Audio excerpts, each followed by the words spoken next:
เอาหน่อยครับอ่อนกันมาไว้เผาถ่านลอยตุ้งเขามันนะทั้งหมดได้มีหมอก50 ปลาย50 ตุนทั้งตะสังถนนจ้างแม่ครับเผาถ่านลอยตุ้น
พูดว่า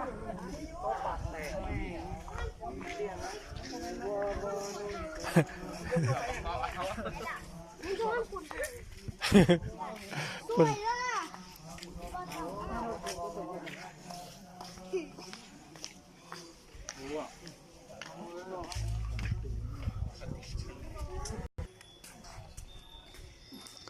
เอาผ้าเหลืองเล็บวิหารแล้วยาก็เล็บพระธาตุนะพระธาตุลอยเว้า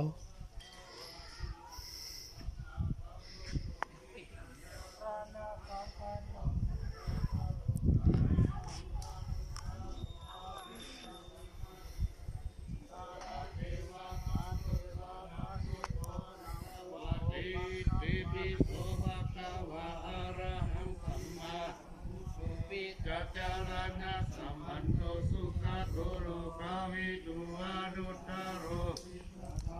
สารติสัจจะเทวมนุสสานังพุทโธภควาติติภิโสภควะอะระหังสัมมาสัมพุทโธวิจัจาระนะสัมปันโนสุขโตโลกาวิตุวานุตตโรปุริสัมมาสารติสัจจะเทวมนุสสานังพุทโธภควาติภะโตภควะตะธัมโมภะคะวิโตเยมิวังโย